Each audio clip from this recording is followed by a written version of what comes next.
How's it going, everybody? This is your host, Duke Coughlin. Welcome to the Sox On 35th podcast. We are back with another exciting episode covering your Chicago White Sox. This is the trade deadline edition. So it is it's amplified. Unless, it's not. As always, I'm joined by Jordan Lazowski, Nik Gaur.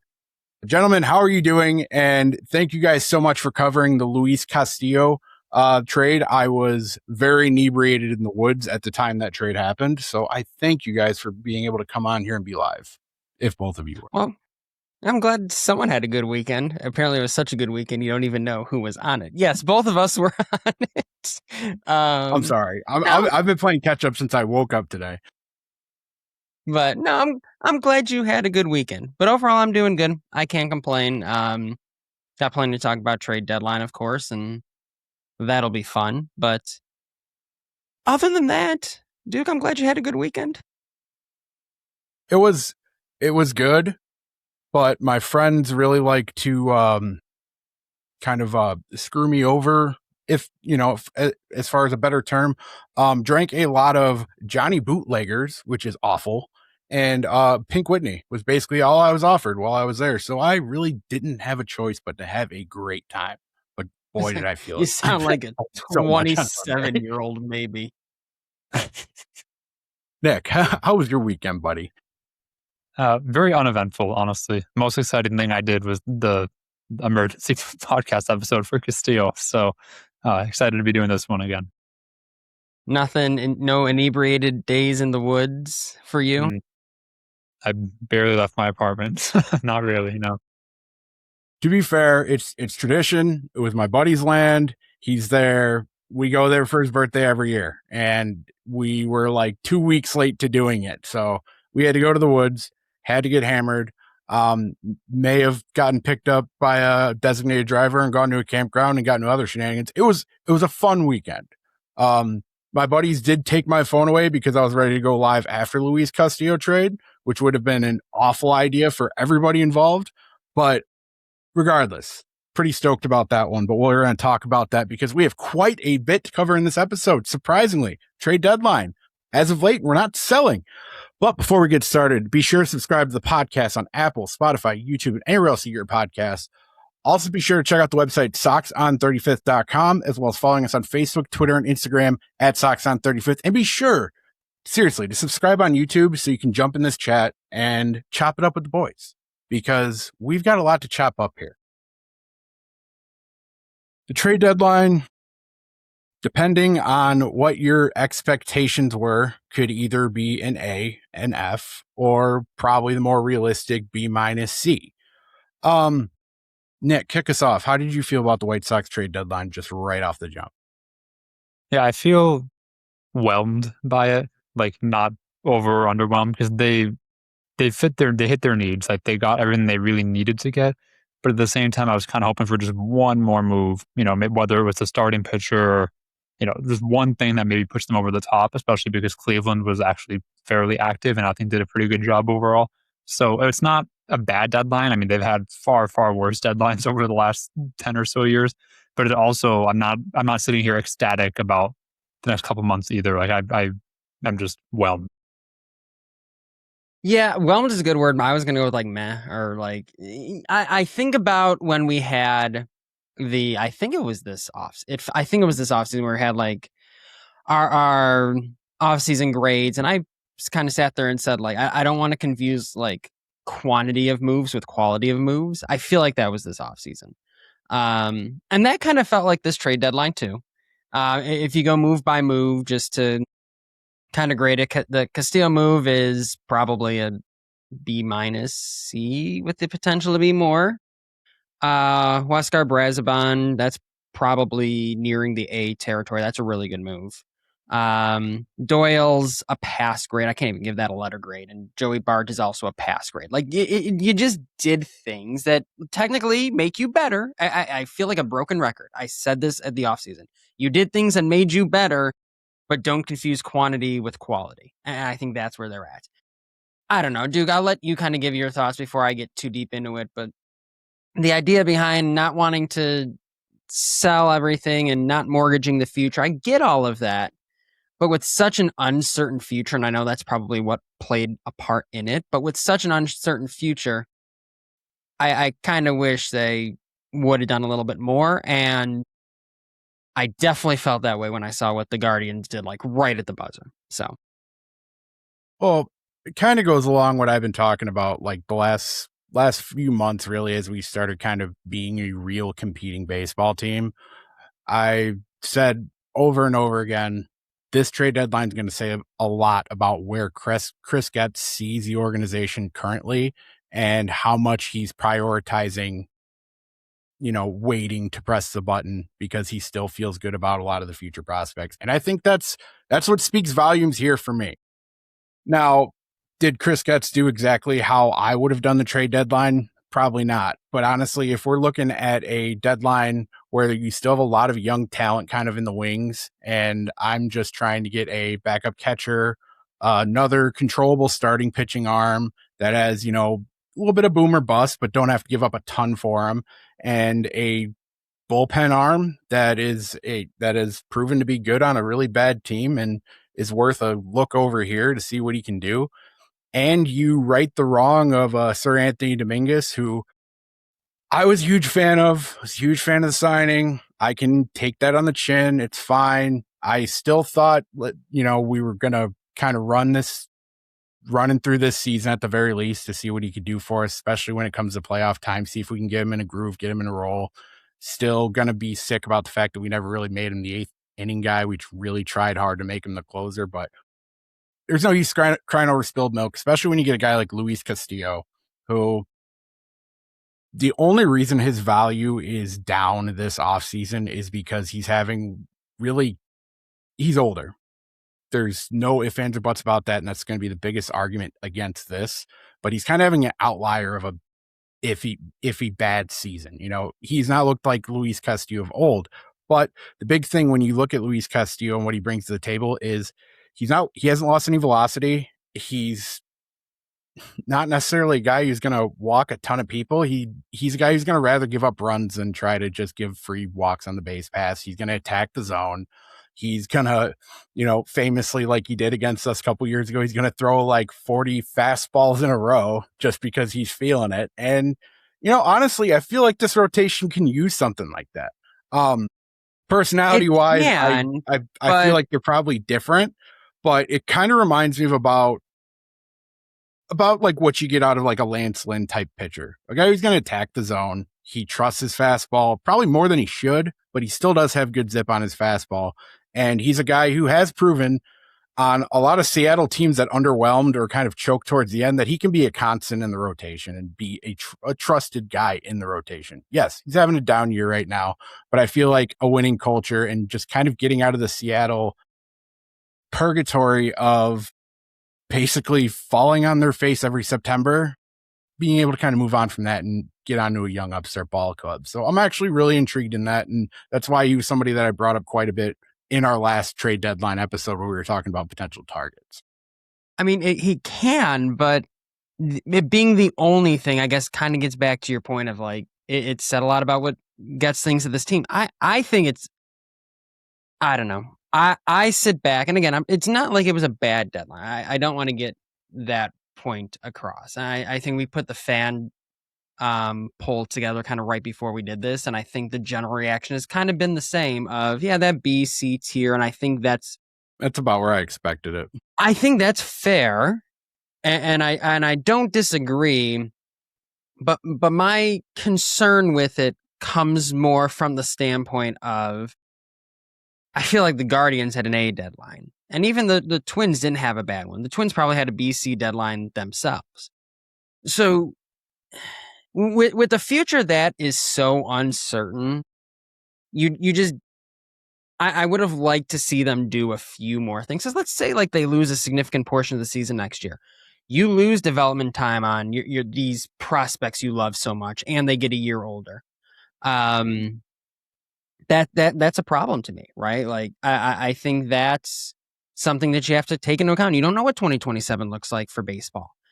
And the Sox did not get here often in this last rebuild. And I think they could have found a way to do a little bit more without mortgaging that future still. I'm not saying you had to go balls to the wall and pay up whatever the Angels wanted for Reed Detmers, right? And you don't have to do that. I just feel like they could have found a little bit more solid of a footing, especially from the pitching side, because Castillo could be good. He's having a down year. Part of it is the age, and part of it might be being in Seattle and the piggybacking thing and everything, right? But I don't know. If Castillo doesn't work out the way they wanted to, now you're relying on some Noah Schultz, who is reaching an innings limit. And then if Drew Thorpe decides he's going to show up, like what that's going to look like, I don't know. There's still just so many question marks. Yeah, and on that note, they traded Mason Adams in the Doyle deal, which is fine. That's not a huge concern to me, but he was one of those AAA depth pieces now. So really your options are, rehabbing Drew Thorpe, Schultz, even though he's at his innings limit. And then you have all those other guys like the David Sandlin, Shane Smith tier of people that the White Sox haven't necessarily trusted to have in their major league rotation for much of the season. So the one thing that I will say, though, that is a little bit different from what I expected this deadline is two of my favorite targets were Trevor Rogers and Tyler Stevenson, and neither of them were traded, and they would have been rentals. Reed Detmers was not traded. He would not have been a rental, but still a lot of people expected him to be traded. They traded Soriano, but not him. So I'm not saying this to excuse the White Sox. Like, there were still some starting pitchers where I thought, well, we probably could have paid that. But at the same time, there wasn't as much movement on the rental pitching side as I thought there would be. And Luis Castillo, like, he's not, like you guys both said, it's a down year, but it's not like he's some bum they picked off the waiver wire. Like, he's a very established multi-time all-star pitcher, and the hope is that they've identified something probably with his changeup that could restore him to what he once was. So overall, I am okay with the deadline. I agree with the fan grade. I would have given it like either a C+ or B-, just like they did. So I actually align with them really well here. Really, the only thing I don't really get is what they're doing with the outfield, which we can talk about now or later if you want. But otherwise, on the pitching side, I'm pretty content with what they did. I'm content because of the Brazaban move. I think the only way I was going to be content with one starting pitcher was if they decided to get a leverage reliever out of it. Now they kind of broke even because they traded a leverage reliever to do it. Well, no matter how you felt about Dominguez, he was still probably going to be towards the back end. And I know Sox fans, as we pull up the trade here for Brazaban, Gabe Davis, okay, Zach Franklin, whatever. Like, who? Exactly. You're not going to be able to keep everybody, right? Like, at a certain point, I know the fan reaction, they gave up Gabe Davis. Like, well, you're going to have to give up somebody, right? I think, and I said this earlier, the bigger problem that I think maybe this deadline kind of pulled up for the White Sox is they have that lack of 17 to 20-year-olds or like 45 to 50 future value guys on Fangraphs that really get traded at this deadline. They don't have a lot of those, so you have to give up a Mason Adams who's maybe close to the major leagues but doesn't have that much, or Gabe Davis who could be interesting at some point, stuff like that. It's just it's an interesting kind of situation the Sox find themselves in. So yes, you see guys like Rogers and Stevenson not move. Like, you blame the Orioles and the Reds for that just as much as anything else. Don't get me wrong. Like, that's bad.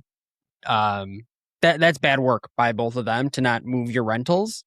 But at the same time, it felt like it showed some of the weaknesses the Sox have in their own organizational development, and kind of left us in a place where, it could be fine on the pitching side.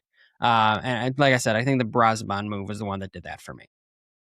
Well, and the Mason Adams thing, I thought you put a really good tweet out earlier, Laz, about that, because when you're on in this organization with where we were just how desperate we were to get pitching in here at the deadline, when you're 26 years old and you're not in the conversation of helping that, you're just, this isn't the team for you. There's not going to be a lot of teams like that for you when you're struggling that bad at pitching, and he's a guy that's not really even going to get an opportunity. It kind of says a lot about what the White Sox think about him in the first place. I do want to highlight a couple things here. Reteaching physics, a B. In what world is this a B? So he's very thrilled with the way the deadline went. He's basically saying that Jed Hoyer stole our lunch money. And Craig WD, did bring up the fact about Luis Castillo, which I think is a very good point, is he's had a very strong career in the playoffs. Don't look at his last start in the playoffs, but over the course of the time where, Seattle was actually trying to sneak in and actually, be a competitive baseball team, he was a guy that always kind of showed up. And that's the biggest thing I think the White Sox answered was, here's a guy that you feel a little bit more confident handing the ball to in a game 2, game 3 situation. Potentially, if he pitches well enough towards the end of the season, game 1, although I think Sean Burke's going to have a lot to say about that. And hopefully Davis Martin has a discussion to be able to say something about that too. Anthony Kay, also gamer. So a guy that you're going to want pitching, but preferably you'd want him to be able to come out if your starter struggles. But I don't know. I honestly, Laz, with what you're saying about uncertain futures and not really loving about, not having an idea of where we're going to be going next year. Obviously, based on how we treated this deadline, I think Chris Getz would disagree with that. I think Chris Getz obviously is pretty high on what we're going to be doing in this future. And he sees a lot of guys on this roster right now who are, playing well, but he's not seeing them as outliers. He's seeing them as guys who can be consistent contributors. When you think of the Sam Antonacci's, can he replicate in year 2? Obviously, everyone's pretty confident that he can. What you're getting out of Andrew Benintendi right now in the lineup, that's kind of been the norm for what he's been doing the last 2 years now. He's all of a sudden a power bat, which is strange. So, obviously, Getz feels good about the guys we have in-house right now. And that's why he didn't really try to sprinkle a lot of that into this trade deadline, or potentially Reed Detmer's valuation's way too high. And I honestly think he's going to get traded during the winter anyway. I think the Angels were just kind of doing a heat check to see what teams would be willing to give up for him.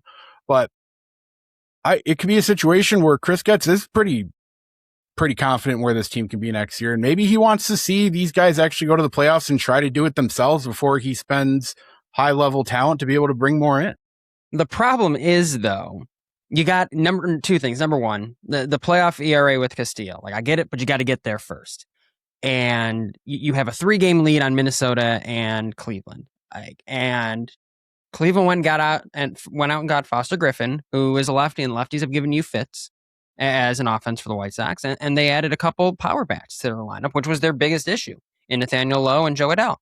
So it's playoff experience is great, but you got to get there first.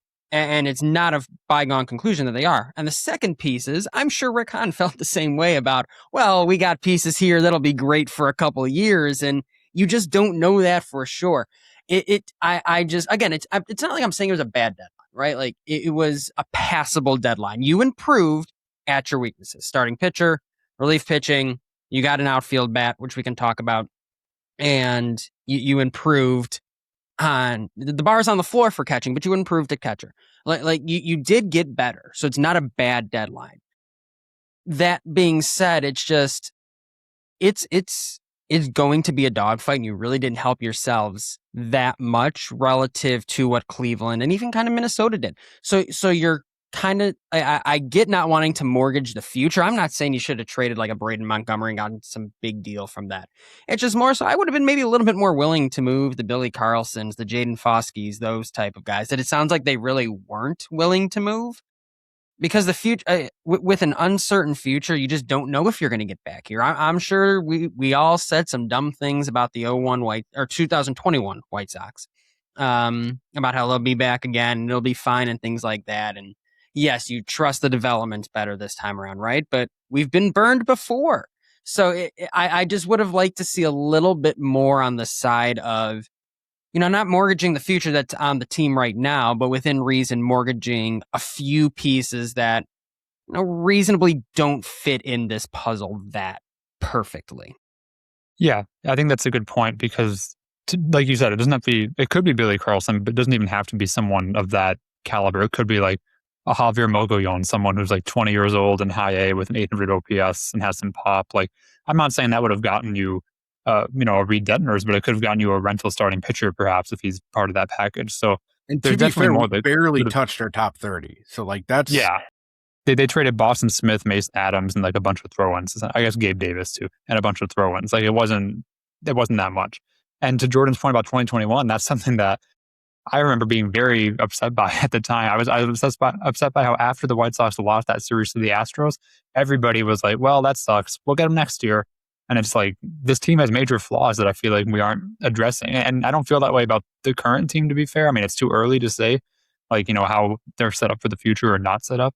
I mean the pitching is a concern, I would say, in the long run. But other than that, I don't feel that extreme about it. But yeah, it would have been nice to see Getz sort of lay down the hammer and just make that one move, especially after seeing, like Jordan said, what Cleveland did. They didn't really need Foster Griffin. To be honest, their starting staff is really good already. But now with him, it doesn't really have any weaknesses. And adding a couple power bats as well. I'm not saying this makes them, like a 95 win team or anything, but their biggest issues were power, and they'd at least somewhat addressed that. And then by adding Griffin, they've had a couple starters. I'm blanking on the one in particular, but one of their starters has been really bad lately. And now he's not necessarily in the rotation anymore. So yeah, as you can see here, they had a pretty active deadline. And the guys they gave up for Foster Griffin, I was also surprised. It was like their number 25 prospect and then a bunch of guys who I guess the Nationals must really like, but none of them are really high pedigree players. So that's one I was surprised to see. I was just going to say how much I hate that Bo Naylor is going to be in Milwaukee, and I'm going to have to watch any Naylor in a Milwaukee Brewers uniform. Like it's not the Sox, so I mean it's not as bad, but it still sucks to have that guy in state. And I know Cleveland fans are really upset. He kind of had that Jake Rogers thing going because Detroit fans were like blown away when he got DFA'd too. I'll let you go ahead, Laz. But Minnesota, I'm not worried about. Like I still feel like they don't have the horses in the stable to be able to pull it off. And Cleveland is the same threat I thought they were before the deadline. I thought regardless of what they did at the deadline, they're still going to be neck and neck with us until the end of the year. Yeah, I think the opinion doesn't change. It just made it way harder. Like the White Sox almost acted like they had a much bigger lead in the division than they do. And I think that's kind of how it came off to me. It's like, oh, we won't mortgage the future. It's whatever. It's like, yeah, I'm not asking you to trade the farm, but I feel like, I don't know. It's hard because like I really wanted Trevor Rogers, for example, and the Orioles aren't moving him, which you're crazy, but whatever. And Orioles had really a terrible day. Orioles, Reds, there were quite a few teams that had very bad days. So par for the course for them. So it's like, I don't, but for me, it's like, but you see, the Orioles are a great, like, warning sign almost, though. A team who consistently does nothing ever. They don't sign guys. They don't trade for guys. They never do anything. And look at how quickly that window closed. So it's like, it's a warning tale of sorts. Like, yes, I'm sure multiple times the Orioles felt, this is not the right year. Let's do it next year. And I don't want that to become the overwhelming mantra simply because this game is hard. When you're not spending at the top of the class every year, like the White Sox aren't going to, you have to be strategic and capitalize when things come up, even if they're unexpected like this season. Again, it's a hard thing for me to straddle that line because, like, yes, I 100% believe this team is better than it was, 7 days ago when we did our last podcast, whenever it was. This team is better than it was then, hands down. Is it good enough to take what's been an awesome season and turn it into a playoff season? Maybe had Cleveland not done what they did about 10 minutes before the deadline. So I don't know. It's a weird one for me, but I think it's at least fair enough for me to say they're better on paper now. And I don't know. That's kind of how I will phrase it. No, and I definitely understand your argument, and it's kind of one I'm having with myself too. Like I guess the only thing I'm really upset about is the fact that we were thrifty enough with the first couple trades that we made that we didn't end up with a Detmers. But, from the sounds of it around baseball, apparently his price was a little high. But I really feel like Chris Getz wants to see what this core of guys actually is without being supplemented. And, it's a bold strategy. It really is. Especially when you're sitting in a situation where you have a 3-game lead, and overall we've handled business against the AL Central. And but maybe that's still something with Chris Getz where he just genuinely did not believe this year was going to be a year that we were going to compete. That's not something you throw away. That's not something you just don't acknowledge at the deadline, which I feel like he did acknowledge it. And he's trying to give a couple horses into the saddle here, but it's a situation where before you buy into, say, a contract control guy like Detmers and you give up a lot for him, who are going to be the guys that are here right now that you're for sure going to sign to make sure they're here long term, because they're going to be guys you want heading into the postseason every year? Those are questions we can't answer, because we're in such a unique position where most teams that are going into the playoffs as a Major League Baseball team, there's usually some playoff experience sprinkled in there. Outside of an Andrew Benintendi and now a Luis Castillo, it's hard to find playoff experience on this roster, unfortunately. So, I mean, I hate to give kind of the same answer I gave a little bit ago, but it feels like that's where Chris Getz is trying to go. He wants to see what's on this roster now before he has to, go to Jerry's office and be like, hey, please, for the love of it all, let me buy into this team and freaking bring some guys around here. It almost feels like pre-Grandal White Sox. You know what I mean? Before we went and got Grandal, before we went and got Liam Hendricks, we wanted to see what the young guys could do first. And, obviously that rebuild didn't end up working out, but it's also not a completely terrible strategy on that part of it to see what you have here in the chamber before you start shipping away top prospects for rentals, and the work stoppage for next year really does throw shit for a loop, because it's hard to want to put a lot of prospects into a controlled contract when that controlled contract could potentially sit for an entire year. It's a tough spot. It really is. Yeah, I agree with that.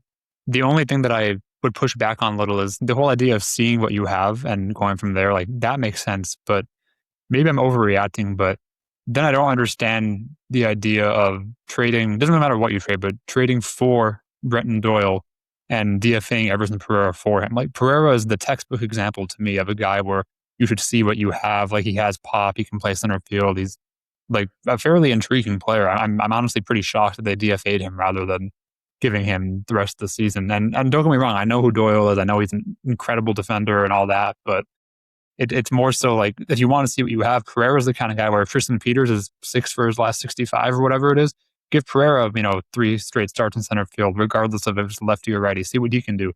I'm surprised that they're pulling the plug that quickly, even after they traded Derek Hill specifically for him to come back in June. Like, it just feels very sudden to me. And maybe they just don't view him at the same level as everyone else, and that's fine. I don't need this to become the Pereira episode. It's more so that that's a guy where I think you could have seen what you had, whether in the regular season or in the playoffs, and they're basically just saying no more for that. Yeah, the interesting thing about kind of what both of you are saying, it's that weird dichotomy. And I'm of the mindset of, okay, then fine, then you're kind of going all in on this year's off season. The problem is you're running into a work stoppage, so nobody's doing anything before December, and you don't know what the world. It sounds so dramatic to say, but you don't know what baseball looks like afterwards, right? There might be a legitimate salary cap this time around, or a salary floor. Like, things might look drastically different once baseball returns. So it's one to say, yeah, we'll trade the Billy Carlsons in the offseason when we have a little bit different of a market and teams aren't so desperate at the deadline and we can't fleece a team like what might have actually happened in Boston over there. That's neither here nor there. But you don't know what's going to end up happening at the end of the day.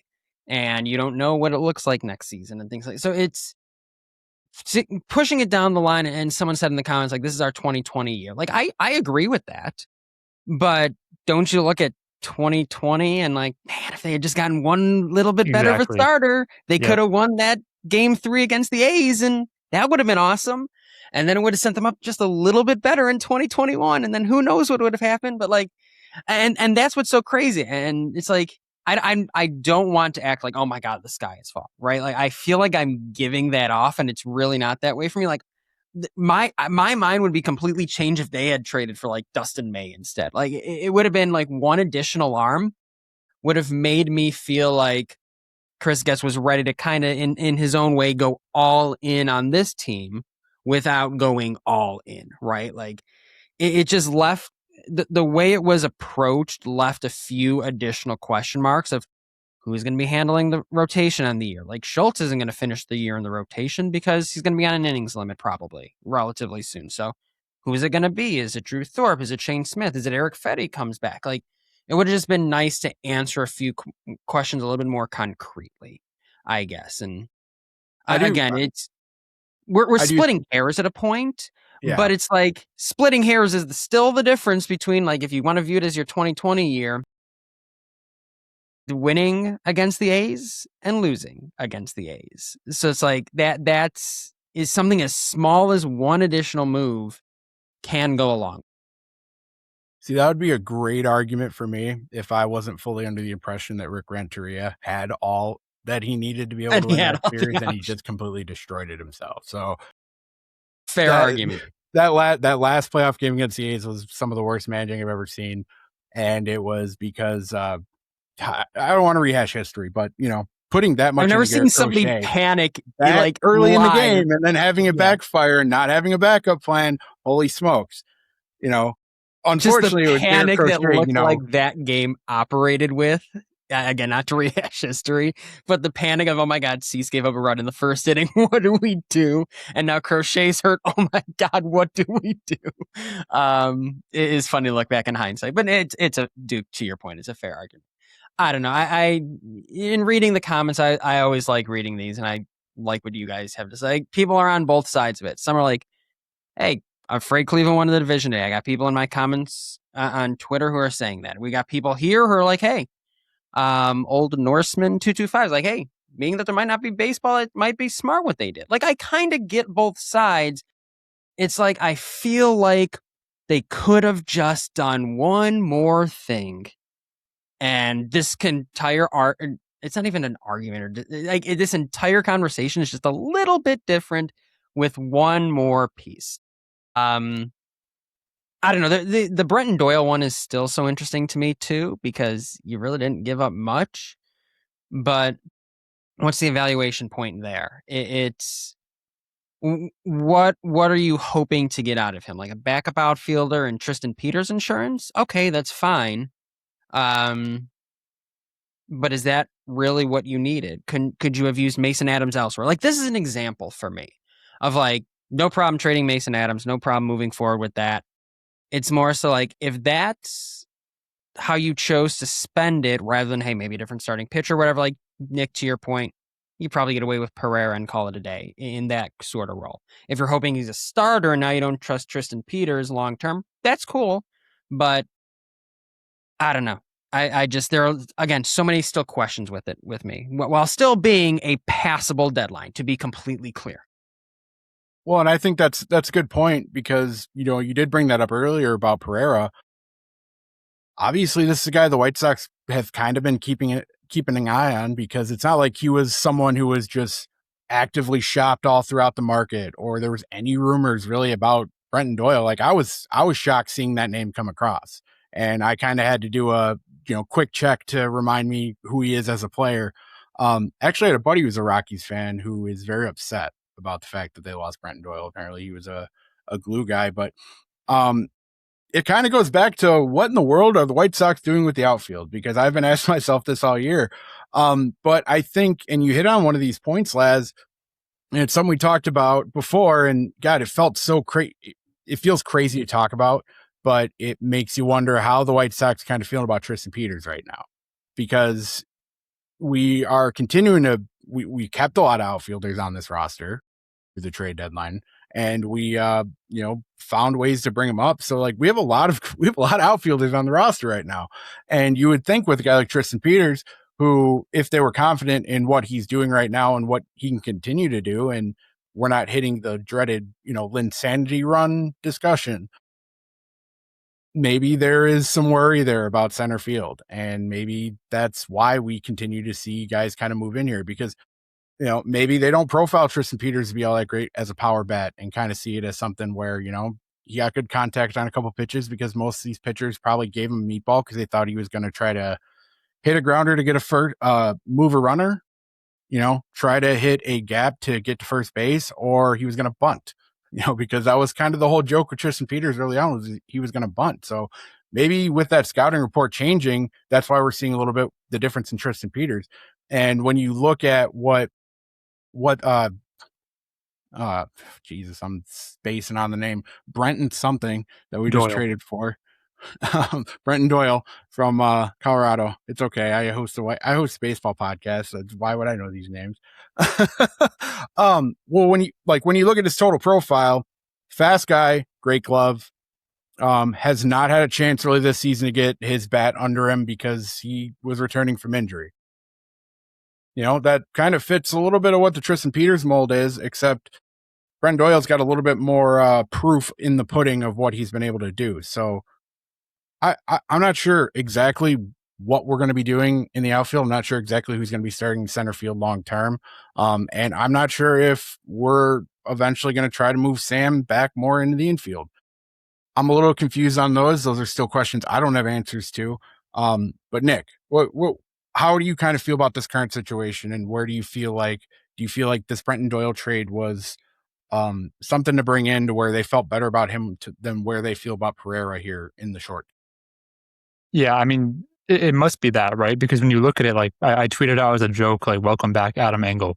But he basically kind of is like 2017, 18 Adam Engel, like terrific defender, can't really hit. He hasn't hit for a few years, and in the end, he's fast, right? But I would have really understood this if they made the exact trade they made and they said, he has minor league options. So if we're going to option Doyle to AAA, work on his swing for the rest of the year, let him work through that, keep, Pereira and Grichuk in the majors and just roll with that, then I would think, okay, cool. You have Doyle as somebody you might want to give a major league chance to in 2027 with a new swing, kind of like what you've been doing with Pereira himself and with Curtis Mead, Vargas, trying to reinvent him a little bit. I would have really respected that.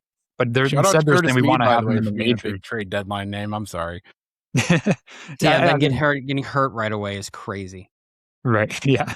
I mean, that for Mead, like, he got hit by a pitch, right, or something like that. Like, I felt bad seeing that. But yeah, my point on Doyle is that I would have understood it if it was like a long-term plan, and maybe it kind of is.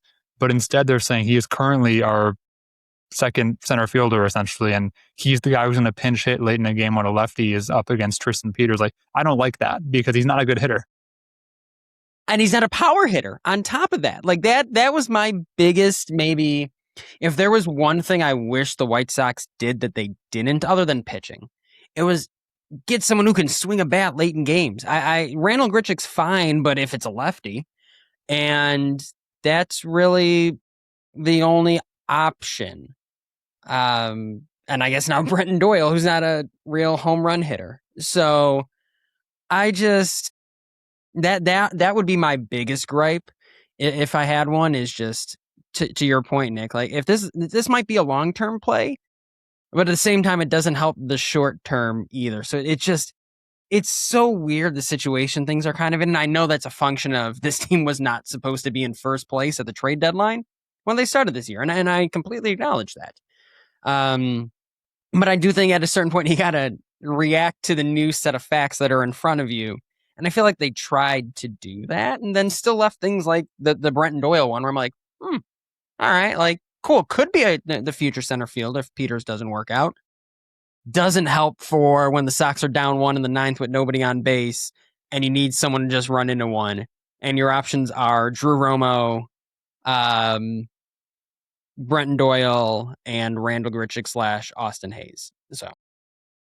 Oh my gosh. I hope Drew Romo isn't with us that far into the season. That would really upset me. Can I have a minor gripe about Drew Romo really quickly? The comments about it. The floor is all yours. Small one. There's a lot of frustration over how Romo seems to continue to survive this roster. And it's like, guys, it's a backup catcher. We've had this discussion, though, before.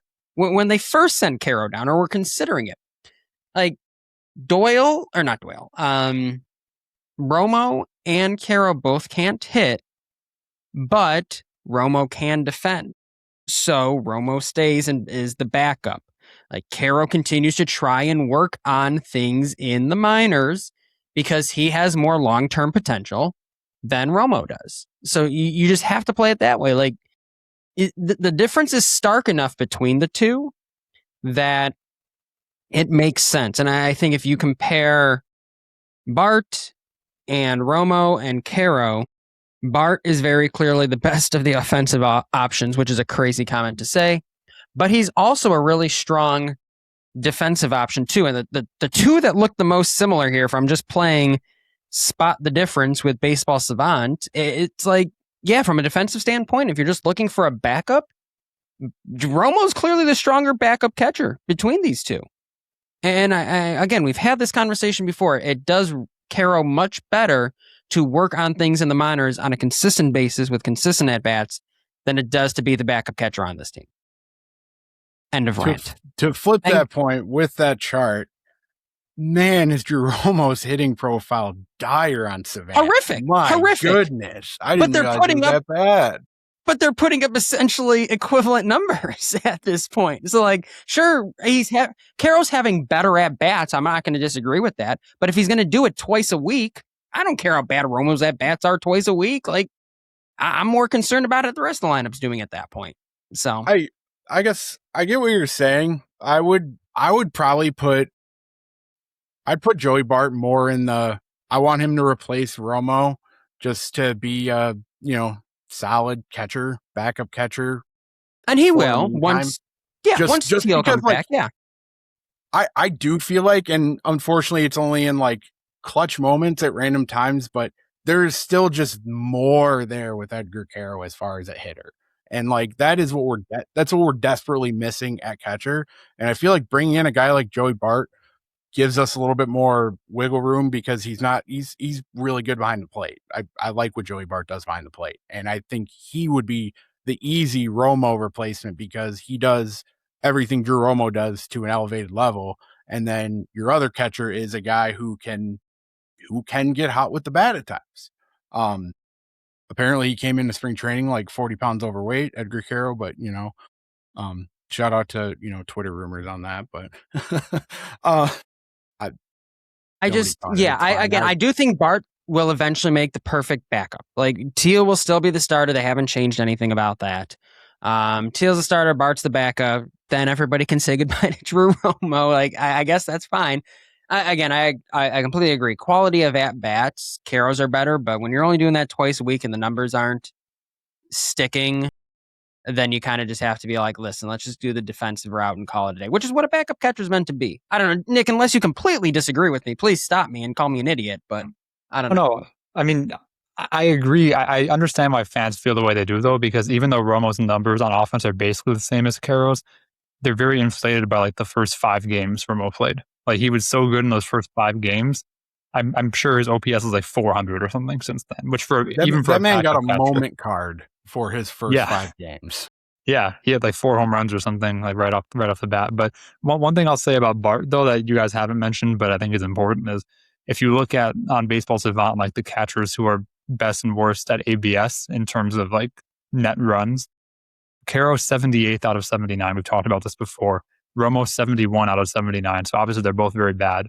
But Bart is 39 out of 79. So he's basically average. And that alone is a huge improvement. So that's just another thing that's in his favor. That is. And I'm glad they made that. I'm glad they made that kind of a priority for them to just be better. I'm curious to see how different it looks with somebody else behind the plate than Romo and Caro. Does it become a strategy thing, or is it just like, hey, Bart just knows the zone better? So I am curious to see how that goes. It's a very good point, Nick. That is a huge upgrade for them.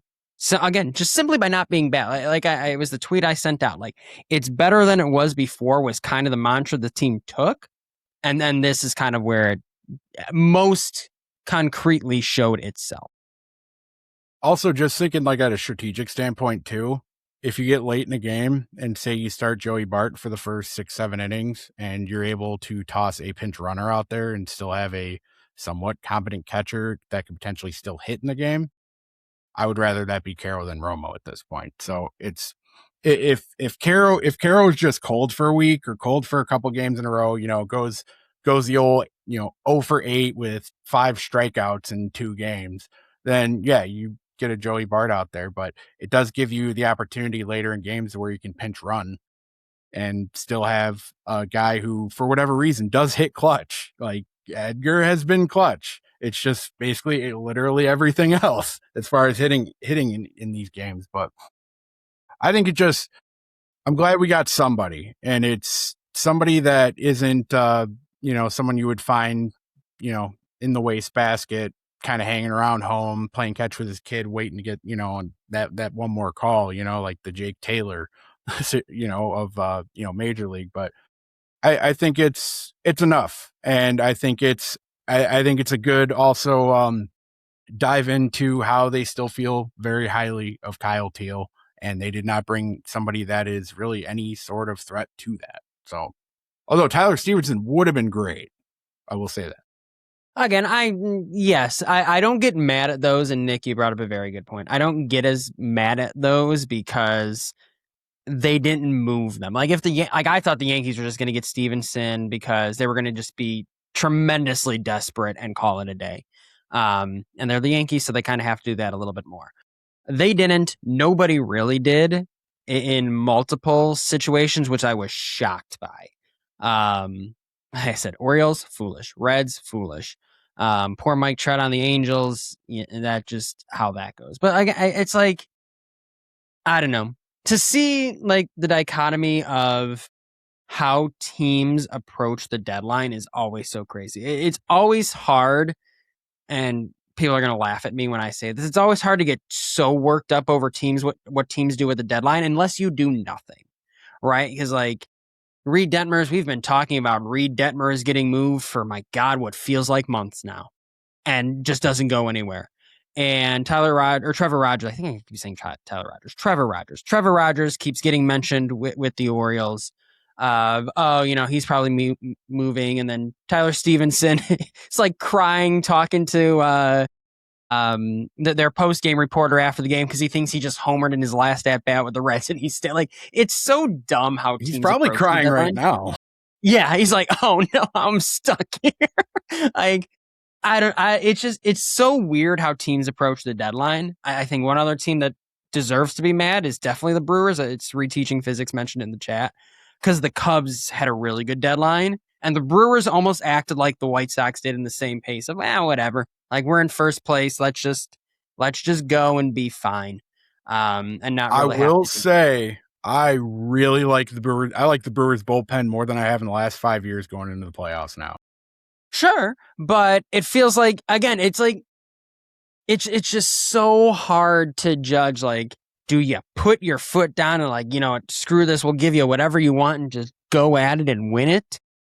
My conspiracy theory, which probably isn't fair, it's like if everybody wants the salary cap so bad, they just want the Dodgers to win the World Series. Theories. I love that. And that's my current existing conspiracy theory, is that everybody just wants the Dodgers to win 3 in a row, so that the whole complaint this offseason can be about salary cap. But that's neither here nor there. I just like when teams really at the deadline put their foot down, like, I'm going to do whatever it takes to capitalize on this year. But the majority of teams don't do that. So it is really hard to get frustrated at a deadline, because most teams do what the White Sox did. Like the Cubs probably had the best deadline, and they didn't do anything incredibly insane. It's just, again, it's all in some of the names and how you approach it. It's an imperfect science, for lack of a better. Yeah, I mean, in 2021, the Braves deadline was not sexy by any stretch. They made a lot of moves though, and they won the World Series, and it wasn't like big names, but it was the amount of what they did. And on the other end of the spectrum, this deadline, a lot of fan bases are really angry right now. I mean, the Yankees were connected to every single catcher in existence. They didn't get a catcher, not even Tyler Stevenson. So the fact that the White Sox came out with Joey Bart, even though he's himself is not a big name, but he's still an obvious upgrade over what we had. So Yankees fans are still stuck with Wells and that Sanchez guy who threw the game away against us last week, and they're not happy about it. So it could be a lot more. They'll have Ben Rice in catcher gear before September. Just wait. I mean, they traded for a first baseman, so you never know. That is a fair point. Ben Rice does have experience catching. It's so odd. And again, we've kind of walked through all of these. I think the Castillo one remains the one I'm most intrigued by. I think they started off really well with Castillo and Brazoban. And I think that was a great start to where, like, oh, they're going to do a couple more things. And then it kind of fizzled out. that, and I think, I don't know, maybe if those go in a different order, and maybe we don't feel differently, but I'm like, I wonder how the general fan reaction changes if you like flip the order in which they did everything. And like Castillo was the big move at the end. I wonder then if fans feel differently. But I don't know. Again, you look at these four in totality. To get back to the fan poll at the beginning, I don't see how you move out of the B to C tier somewhere in there, whether you were B plus or C minus, somewhere in that tier. I don't see how you move out of it with these four names as listed. Yeah. I mean, I think going anything more than a B is very optimistic, and going to the, D minus F is just way too nuclear with where this team's at, because if this wasn't the Chicago White Sox we were talking about, we'd be talking about a young team on the upstart, and they just added some vet pieces at the deadline. They're going to go see what they can do, because we know playoff appearances are so far in between with this team. Yeah, it does feel a little bit, it can get a little bit dire, but overall, I think like the Castillo trade, especially, it shows two things. Like, let's say he doesn't do great. You know what I mean? Like, let's say he doesn't completely turn it around with us, which I think he's going to be really strong once we hit September and get closer to that playoff push. We took on a guy with a fairly decent sized contract who's under control and on the wrong, on the wrong side of 30. Are the White Sox are we starting to hit points where we're willing to spend a little bit of money? We even gave up Jerry Reinsdorf's prized possession in this trade, cash considerations. That's nuts. We're always getting that. We're always bringing that in. We're never trading that. I mean, so the only other thing that is in my mind about this deadline that I'm trying to be optimistic about, if I'm trying to look at the glass half full idea, is maybe we didn't go nuts this deadline because maybe we're actually going to be willing to spend some money in the offseason for once. I mean, you'd hope, because there's nothing on the books. I think the one thing to say about this deadline, and I haven't said bad things, but I haven't said overwhelmingly good things. So I do want to say a positive thing. You've definitely been a wet towel about the deadline so far. I know. I hate when I do that. I really do. It's okay. A positive thing to say about Chris is I do know, and part of it is his fault. So it's weird to say, the farm system isn't in the perfect place to be spending at the trade deadline. Just in terms of, like I said, the 17 to 20-year-old range, is kind of where teams will sit. And the Sox don't have a ton of those. But Chris Getz has done a good job being creative with what he's got. He found ways to improve this team creatively. And I think maybe the difference with this group is he has a little bit more belief in Brian Bannister and Ryan Fuller and Derek Showman to take guys with good qualities. Like Bart has really good bat speed, and is a pull the ball in the air type profile hitter. You see what they're trying to do because they take things that they're good at or that they target. So I will give Chris Getz his flowers for being pretty creative with how he was still able to check all of the boxes of upgrades. Yeah, I like the way you put that. My closing thoughts are pretty similar, but a couple things I want to mention that I don't think we got into too deep.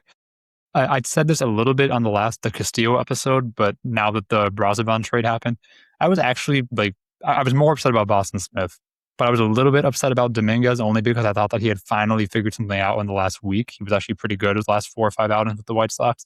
That being said, trading for Braziban was basically what if Dominguez were actually good? That's kind of who he is as a pitcher.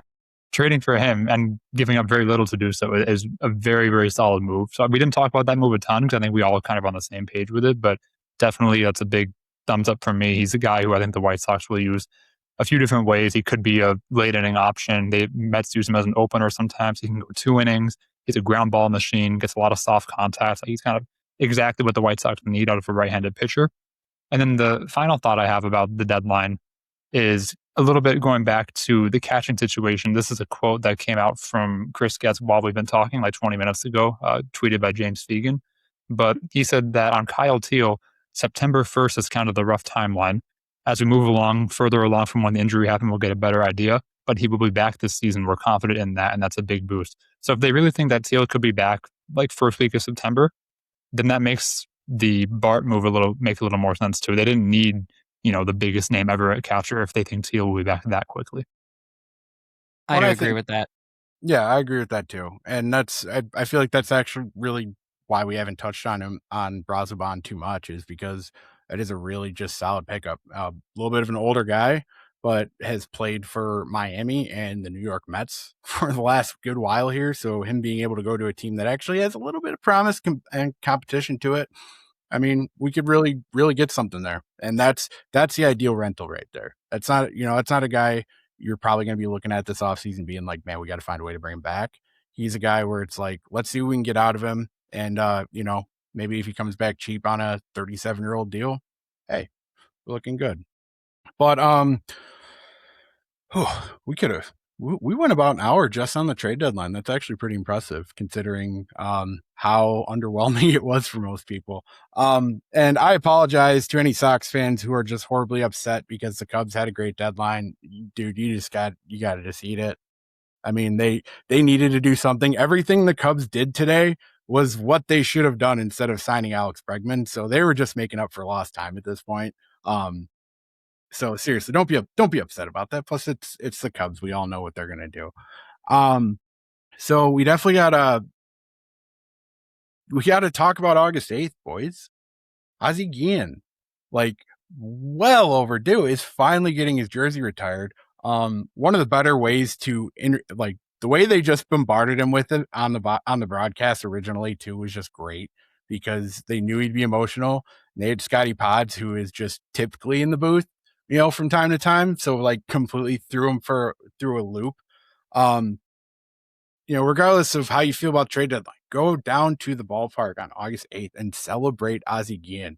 Just one of the genuine good guys, the Sox lifer, like no doubt about where his loyalties stand as far as the south side of Chicago. Even when he didn't care for Jerry Reinsdorf, Kenny Williams, all them for a while, he still loved us. So, Nick, you got to give some energy to this podcast. And what better than your favorite Ozzie Guillen story? Yeah, this one, it's just a story that I think really encapsulates the energy that he brought and kind of the eyeballs he brought on the White Sox at the time. So it's not like best memory, it's like, to me, it's the funniest one. And it's a game in the 2011 season against the Yankees. Guillen got ejected pretty early for arguing balls and strikes. And after he was ejected, but while the game was still going on, he goes and he tweets, "This is going to cost me a lot of money. This is pathetic." And then he gets suspended by Major League Baseball for using social media during a game, and I assume also for criticizing the umpiring of said game. So it just like, it's honestly, this is 2011, so he's like ahead of his time. Like the concept of somebody taking to Twitter to complain about an umpire, a manager at that, like that's something that I feel like is very like 2026 coded. But here he was 15 years ago doing it. So I just think it's a funny story that kind of shows like how passionate he was about the team and how he was not willing to take crap from people. I always respected that about him. Dude, if you think about the Wild West that was Twitter when it first came out, like that was just built for Ozzie Guillen because that's exactly who he is. Like if you couldn't make a more perfect social media platform where it's like I can say whatever I want and I can get out to everybody. I don't have to deal with friend requests, anything. Everyone can just see everything I'm saying. Sign me up. I'm going to do half this tweet in English, the rest in Spanish, and I'm going to swear multiple times and call out the umpire that just threw me out of this fucking game. I apologize. I feel like you earn a swear when you're talking about Ozzie Guillen, no, but Laz, give us your best story. So I want to make sure we hit some of the obvious ones because we talked about this beforehand and none of us mentioned some of the obvious ones. I want to make sure get mentioned. The Jenks in 05 when he was pulling him into the game. Anytime he mentioned the Cubs in general. I think one thing about that is funny because a lot of, I was thinking about this today, a lot of Cubs fans don't understand, like, why does Sox fans have so much hate for the Cubs? It really doesn't go the other way around as much. And you think about who the White Sox manager was for a good portion of when a lot of fans were growing up and how he talked about the Cubs. Like he had a lot of say in how a lot of us grew up thinking about the Cubs. And sure, some of us don't feel the same way as others. But the largest opinion of like hating the Cubs as much as a lot of Sox fans do, I feel like a lot of that had to do with Ozzie. He did share, like as a player, he had to share the city with the Cubs. So right. It goes deep for him. So it's like I thought about that today. I'm like, yeah, I actually kind of get like why it might feel the Cubs fans like, hey, we don't have the same visceral reaction you guys. It's like, well, your manager didn't call your rate field or U.S. Cellular Field a shithole or whatever. So it's like those are the sorts of things.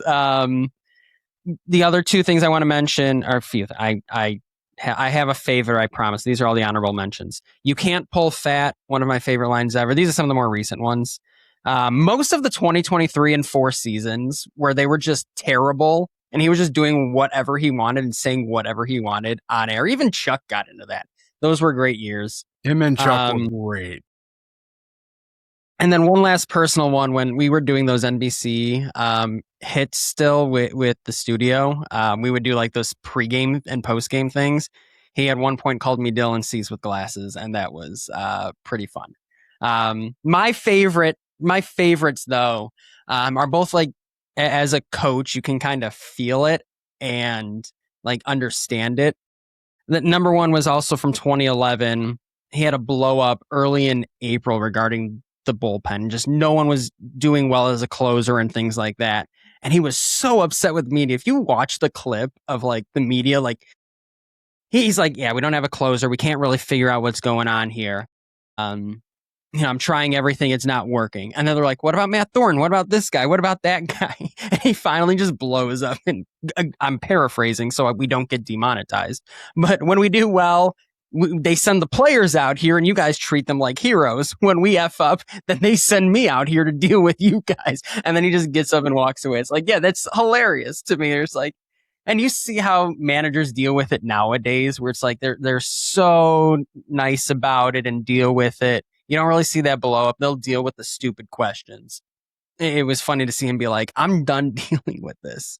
And then a line I have used multiple times as a coach: good teams win, horse blank teams have meetings. One of my favorite lines ever.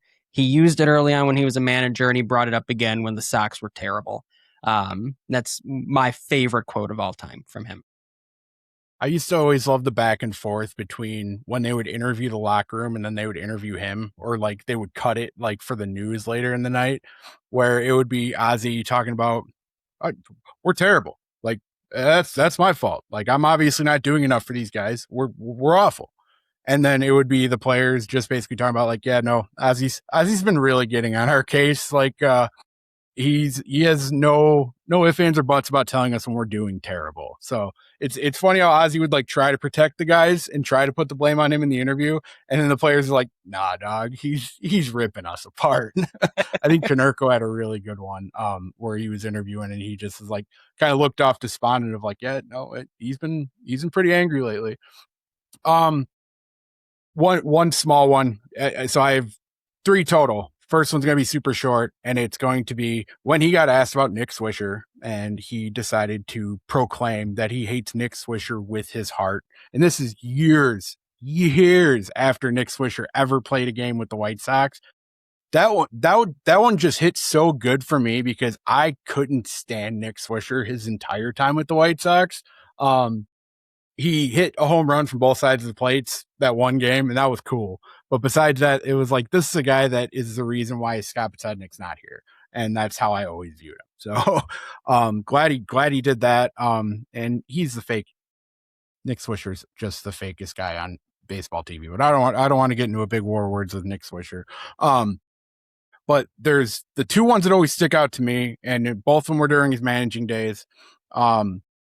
One is a story that's come up. I believe Jeff Cox told the story. You could find the YouTube video very easily, but both these kind of go into the relationship he really had with his players. You know, it's so easy to look from the outside and see Ozzie as just this authoritarian. He gets mad at everything. He's angry. Like he knew how to deal with big personalities, and that's what made him successful in Chicago. And it was because he was such a big personality himself that who are you? Like, I'm Ozzie Guillen, dog. And AJ Przinsky. top one. The way Jeff Cox put this was, if AJ is struggling, he's miserable. If AJ's hitting good, he's still miserable.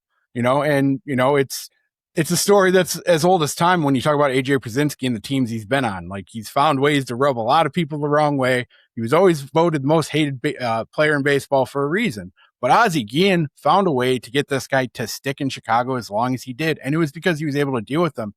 So the story goes, AJ was just on a cold streak from all hell, and strikes out the first time in the game, grabs his helmet, throws it down the hallway. Ozzie doesn't say anything. He doesn't move, doesn't even look at AJ. Second time, AJ strikes out again, walks to the hallway, throws his helmet down there. Finally, Ozzie just gets up and he says, "Hey," all right, so I'm going to ad-lib so I don't swear because we're trying to be monetized. You MFer, you throw that freaking helmet down the hallway again. It's really hard to do actually without swearing. You throw that down there again, you hit somebody, I'm gonna unlife you, basically. He's like, don't you dare throw that helmet down the hallway again. So sure enough, the third at bat, AJ Pierzynski goes to the plate. He strikes out again. He's wearing the sombrero. Ozzie walks over waiting for AJ to come into the dugout because he's just ready to lose his mind on him when he's, because AJ's going to throw the freaking helmet. AJ doesn't throw the helmet. Instead, takes it off, hands it to Ozzie. Ozzie immediately throws it down the hallway and starts snapping on AJ. But that's the type of thing. That's why he is so endeared, and that's why he's so loved, is because he could deal with the most difficult player in baseball. Depending on who you ask, it was always AJ Pierzynski for us growing up. Everyone hated AJ if you weren't a White Sox fan, and he found ways to deal with him, and that's how you kind of deal with him. And then the third one, just because he did it for my boy Mark Buehrle, and it was the ejection when Joe West decided, I'm just, screw Mark Buehrle today. We're in Cleveland. I'm going to call balks on him every time he even looks at first base. So gets the first balk. Ozzie just starts smiling from the dugout. He's just laughing. He's like, Joe West, typical freaking Joe West, because, Ozzie and Joe West's history is fantastic. If you didn't already know, if you didn't grow up in that era, by all means, just toss a Google search and you'll find plenty. And then the second balk, Mark Buehrle, not a very emotional person on the mound, just lightly throws his glove down like, what? You got to be kidding. Joe West immediately just all the girth up here, throws him out. Sorry, I love Joe West. I had to really emphasize that. So then you see Ozzie, kind of go up from the dugout again. He's kind of got that smile on his face again. He's like, oh, did that really just happen? You really just threw Mark out. And then there's a pause. And then Ozzie just, he's about to walk away from the dugout, and then he just walks up the stairs. And you know exactly where this is about to go. Mark's trying to just, let Ozzie do his thing. Mark's already thrown out of the game, so he's just going to, get the entertainment here. And Ozzie walks up again, just perfect gentleman. He's like, so what, a balk? Okay. Why is Buehrle out? Throwing down his glove and everything like that. Joe West trying to explain it, the country boy Joe West, the way he would do it. And, Ozzie just still got a smile on his face. Ozzie turns around to walk away from Joe West, turns right back around and immediately just snaps. Like, there is no chill, 0 to 100. Ozzie was just trying to casually understand this and then just snaps on Joe West. I've never seen Joe West throw anybody out as fast as he immediately threw out Ozzie the second he got the first two words out. But then Ozzie just stood there, obviously got his money's worth, probably told Joe West about how much of a joke he is and that he's going to buy his country album, all that type of deal. And dude, it was the best. I mean, you could go on for days with stories of Ozzie Guillen. You could talk about, I just saw Alexi Ramirez's name in here. You could talk about him stomping home plate against Cubs and kicking Soto's helmet, which was hysterical. I mean, there's so much there, but the fact that we could all sit around and potentially, tell these stories for hours, whether it's from our perspective or, hearing a player talk about Ozzie, it shows how much he meant to not only the South Side of Chicago, not only to White Sox fans, but to the players that he constantly coached. And that's why you're not going to find a whole lot besides, Nick Swisher, who's going to have a bad thing to say about Ozzie Guillen as a coach, no matter how high he got onto their case. So and I think between all of us, all the things we mentioned, and then in the chat, a few different ones that we didn't even think to mention. Craig did say calling for Jenks was the thing he thought of, Craig WD. And that was just one of my honorable mentions. And Tommy Weil, hey Eaton, no one likes you. That was a good one, from Adam Eaton's stint with the team. And then that you had previously mentioned, Tanfina8348 calling Alexi Ramirez the Cuban Missile, but it sounded like Cuban Measle. Like all of those things, just again, it's you love him, you hate him. It's what made Ozzie Ozzie. And it's cool to see that, again, we went through a whole bunch of ones each ourselves, and fans each have their own ones that are completely different. It speaks to the character that he was and the impact he made and why he gets his number retired at the end of the day. Yeah, and before we move on, I just wanted to say I want to commend Duke for figuring out a way to retell that Brzezinski story somehow without all the expletives. I honestly don't know how he did that. Without us losing every dollar we could possibly make. Listen, Jeff Cox, like, you can find the YouTube video very easily. Jeff Cox tells that story electrically, like all the physical comedy, everything like that. But yeah, I was struggling with that coming in because I'm like, this is a story I'm going to tell, but how in the world am I going to tell this story? But yeah, I mean, that's Ozzie Guillen, man. It's a guy who, grew up here. He grew up as a South Sider, and no matter how much stuff was thrown his way, he always stood his ground. Like, he was always willing to go to bat for his players. And, I mean, what more can you really ask for? I mean, whether it was the ejections you loved about him, whether it was Ozzie Ball of him just trying to get a jump every single game because he knew he had a leadoff hitter and Tadahito Gucci in the 2-hole and, Paul Konerko, Jermaine Dye. You could go all day. Guy knew what he was doing. He had his plan every single game. And mind you, when he was interviewing for the White Sox job, he was completely hammered from the night before. So, like, I know you don't even mention that one, and it's crazy. If you can't relate, there's a great video on YouTube of that too, of Ozzie telling that story. So I can't even do it justice. But if you can't relate to that, man, how are you Southsider? How are you White Sox fan? Walking into an interview just a little hungover. It's just, Ozzie, this is your freaking dream job, man. Just like Duke's weekend, to tie it all the way back to the beginning. Just like Duke's weekend. No, it was a fun weekend. But what do you think, boys? I think we're good. I, as always, want to thank the chat for being so awesome. It's been cool to see the continued engagement, some new folks, some of the folks who are the same that we recognize every time. So thanks for engagement. Make sure to like the stream on your way out this evening. But truly, truly always a pleasure with you boys, and also with the chat again. You guys have been awesome. So thanks for a fun episode. I love you with my heart. I do most days. All right. We'll get her out of here. I'm so glad we got to talk about Ozzie after the trade deadline, though, because that just brought the vibes all the way back into it. So, ladies and gentlemen, that's all we have this week for the Sox on 35th podcast. Be sure to subscribe to the podcast on Apple, Spotify, YouTube, and anywhere else you get your podcasts. Also, be sure to check out the website at soxon35th.com. You can check out Michael Soro talking about Joey Bart being his favorite deadline transaction, as well as following us on Facebook, Twitter, and Instagram at SoxOn35th to stay up to date with your Chicago White Sox. This has been Duke Coughlin, joined by Jordan Lazowski and Nik Gaur. We all got out of this without having to pronounce the Mets relief pitcher's full name, so kudos to us. We'll be back. You would have struggled. Cover another week of White Sox baseball. Thank you, and go Sox, and good for you, Ozzie. Go Sox. Go Sox, and welcome Wasker Brazabon. I think I got it. You did. That was pretty good.